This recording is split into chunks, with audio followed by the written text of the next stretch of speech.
आज हम पढ़ेंगे बायोलॉजिकल मेथड के बारे में। ठीक है जी। अब सवाल ये पैदा होता है कि बायोलॉजिकल मेथड क्या है। बायोलॉजिकल मेथड जो है हमारे पास ये एक साइंटिफिक वे है। ठीक है जी। हम यहाँ लिख लेते हैं क्या है हमारे पास, साइंटिफिक वे है। ठीक है जी।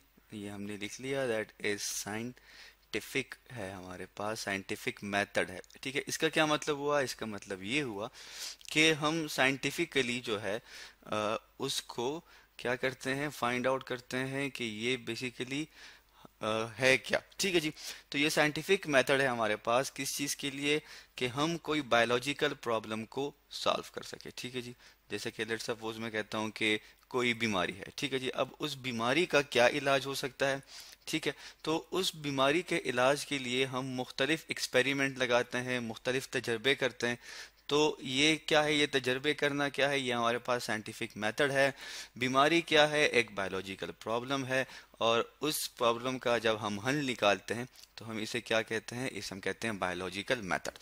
अब किसी भी बायोलॉजिकल मेथड को या किसी भी बायोलॉजिकल प्रॉब्लम को सॉल्व करने के लिए, हल करने के लिए हमारे पास मुख्तलिफ किस्म के या हमारे पास कुछ स्टेप्स हैं। ठीक है जी। हम यहाँ लिख लेते हैं स्टेप वन।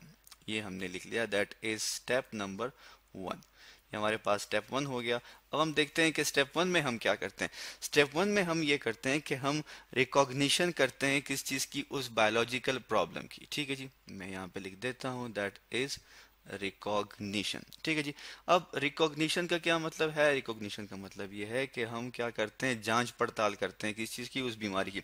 जैसे कि आपने देखा होगा, जब आप बीमार हो जाते हैं तो आप डॉक्टर के पास जाते हैं। ठीक है जी। अब जब आप डॉक्टर के पास जाते हैं तो डॉक्टर आपसे मुख्तलिफ किस्म के सवाल पूछता है कि भाई आपको क्या हुआ है। फिर आप कहते हैं कि हमें टेम्परेचर है या इस तरह की। फिर वो आपसे पूछता है आपको खांसी है या नहीं है।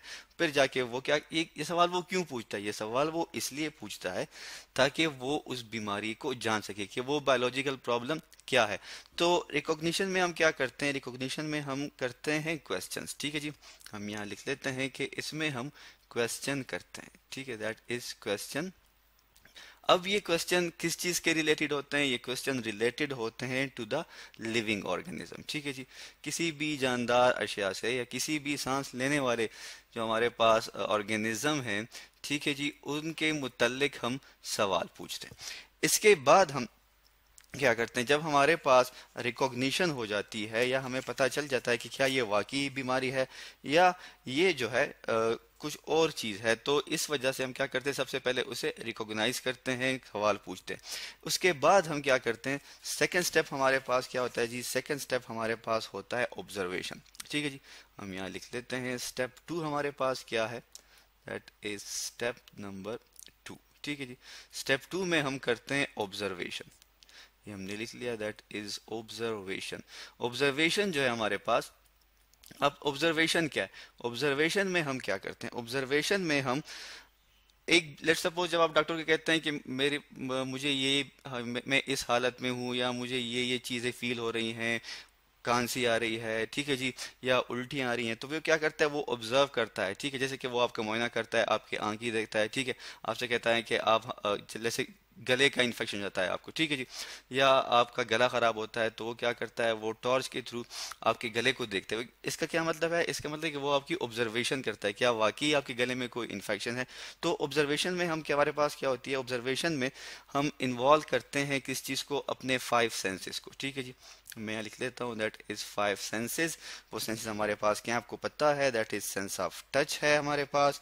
और इसके अलावा जो है हमारे पास जो है इसमें आ जाती है सेंस ऑफ स्मेल और सेंस ऑफ हेयरिंग। ठीक है जी, और सेंस ऑफ टेस्ट और इसी तरह सेंस ऑफ विजन। तो ये हमारे पास क्या है, ये हमारे पास सेंसेस हैं। तो इसमें हम क्या यूज़ करते हैं, इसमें हम अपने फाइव सेंसेस यूज़ करते हैं। ठीक है। इसके अलावा जो है ऑब्जर्वेशन हमारे पास दो तरह की होती है, एक होती है क्वांटिटेटिव और एक होती है क्वालिटेटिव। ठीक है, मैं यहाँ लिख लेता हूँ, दैट इज क्वांटिटेटिव। ठीक है जी। और एक होती है हमारे पास क्वालिटेटिव। ठीक है जी, दैट इज क्वांटिटेटिव। और ये हमारे पास दूसरी क्या होती है, क्वालिटेटिव। ठीक है जी। लेकिन हम ये कहते हैं कि जो हमारे पास क्वालिटेटिव है, ठीक है जी, या जो सॉरी, जो हमारे पास क्या है, क्वांटिटेटिव है, वो बेसिकली वो ज्यादा एक्यूरेट होती है। ठीक है, हम यहाँ लिख लेते हैं, that is qualitative. Sorry, spelling को ठीक कर लेते हैं, दैट इज क्वालिटेटिव, ठीक है, यहाँ पे आई है, मैं लिख लेता हूँ यहाँ पे, दैट इज क्वालिटेटिव, ठीक है जी। अब क्वांटिटेटिव जो है ये ज़्यादा एक्यूरेट होती हैं, हमें सही बताती हैं। जैसे कि आप कहते हैं ये हमारे क्वांटिटी क्या है, ये हमारे पास मिकदार के बारे में बताती है, ठीक है जी, और ये मयार के बारे में बताती है। जैसे हम कहते हैं ना कि लेट्स सपोज हम कहते हैं कोई बंदा पास हो गया है, फेल हो गया है, ठीक है। अब पास होना फेल होना ये क्या है, ये हमारे पास क्वालिटेटिव है, लेकिन वो कितने नंबरों से पास हुआ है, वो कितने नंबरों से फेल हुआ है, ये हमारे पास क्या है, ये हमारे पास क्वांटिटेटिव है।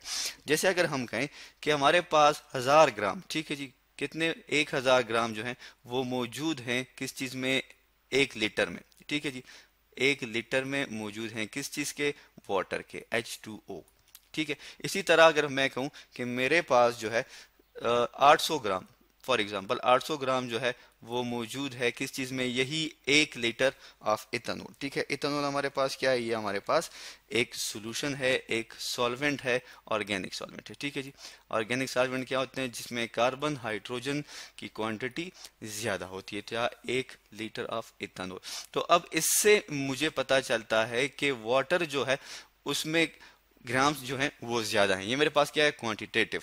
अगर मैं ऐसे कहूं कि जो मेरे पास 1 लीटर है, ठीक है जी, किस चीज का, वाटर का, 1 लीटर है किस चीज का, वाटर का, वो क्या है, वो हैवियर है, ठीक है जी, भारी है, ठीक है, मैं लिख लेता हूँ that is heavier than ethanol. तो इससे मुझे पता नहीं चलता कि वो कितना हैवियर है, ठीक है। सो हमारे पास जो है यही फर्क है किस चीज में, क्वालिटेटिव और क्वांटिटेटिव ऑब्जर्वेशन में। अब हम क्या करते हैं, जब ऑब्जर्वेशन कर लेते हैं तो उसके बाद हम बढ़ते हैं अपने थर्ड स्टेप की तरफ, जिसे हम कहते हैं हाइपोथेसिस फार्मूलेशन, ठीक है। हाइपोथेसिस हम बनाएंगे। स्टेप 3 मेरे पास क्या होगा, that is step number 3। Step 3 में मेरे पास क्या बनेगी, उसे हम कहते हैं हाइपोथेसिस, ठीक है। मैं यहाँ लिख लेता हूँ, दैट इज हाइपोथेसिस, ठीक है जी। अब हाइपोथेसिस क्या होती है, बेसिकली हाइपोथेसिस जो होती है ये एक आर्जी स्टेटमेंट होती है, ठीक है।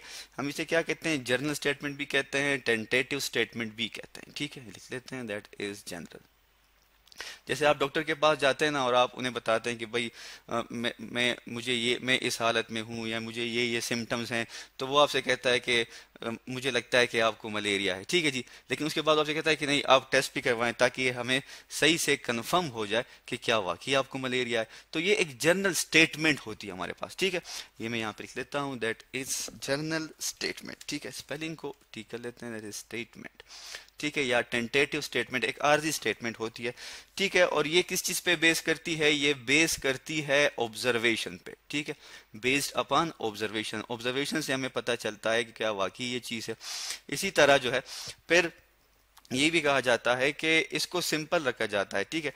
अब हाइपोथेसिस ऐसी होनी चाहिए कि हम उसके ऊपर एक्सपेरिमेंट लगा सके, ठीक है, हमें पता चल सके। अगर हमें डॉक्टर कहता है कि सपोज आपको मलेरिया है, आप टेस्ट करवाएं, तो उसका ये कहना कि आपको मलेरिया है ये उसकी हाइपोथेसिस है, ठीक है जी। तो आप जब टेस्ट करते हैं तो वो क्या होता है, वो आपके पास एक्सपेरिमेंट होता है। लेकिन हाइपोथेसिस से पहले हम क्या करते हैं, हमारे पास एक दूसरा स्टेप है बायोलॉजिकल प्रॉब्लम में, जिसे हम कहते हैं स्टेप नंबर 4, और वो क्या है, दैट इज डिडक्शन, ठीक है। मैं लिख लेता हूं कि ये क्या है, ये मेरे पास डिडक्शन है, ठीक है जी, ये मैंने लिख लिया। अब डिडक्शन क्या है, डिडक्शन जो है ये मेरे पास जो है, या हम डिडक्शन को क्या कहते हैं कि ये हम लॉजिकल क्या करते हैं, कॉन्सिक्वेंसेस होते हैं हाइपोथेसिस के, ठीक है जी। लिख देता हूँ यहाँ पे लॉजिकल, लॉजिकल कॉन्सिक्वेंसेस, ठीक है। जैसे कि लेट्स सपोज मैं कहता हूँ कि मुझे टेम्परेचर भी है, मैं डॉक्टर से कहता हूँ कि मुझे टेम्परेचर भी है, उल्टी भी आ रही है, तो वो क्या करता है, वो कहता है कि ये जो आपको उल्टी आ रही है, या जो आपको साथ में खांसी हो रही है, हो सकता है कि ये आपको मलेरिया हो, ठीक है। तो ये उसने क्या किया, ये उसने डिडक्शन बनाई, ठीक है जी, दैट इज लॉजिकल हाइपोथेसिस, ठीक है जी, हाइपोथेसिस कि वो क्या कह रहा है कि जो आपको बुखार के साथ साथ उल्टी भी आ रही है, ये किस चीज की सिम्टम्स हैं, ये जी हमारे पास सिम्टम है मलेरिया की, तो आपको कहता है कि आप टेस्ट करवाएं। इसके बाद जो है बाकी के जो स्टेप हैं हम वो इंशाल्लाह फर्दर अपनी मजीद वीडियो में डिस्कस करेंगे। और आज हमने पढ़ा किस चीज़ के बारे में, आज हमने पढ़ा बायोलॉजिकल प्रॉब्लम के स्टेप्स के बारे में, जो कि हमारे पास स्टेप 1 है, स्टेप 2 है, और स्टेप 3 स्टेप 4 तक हमने इसको डिस्कस किया। इंशाल्लाह अगली जो हमारी वीडियोस होगी उसमें हम एक्सपेरिमेंट, समराइजेशन ऑफ रिजल्ट्स और रिपोर्टिंग ऑफ रिजल्ट के बारे में डिस्कस करेंगे।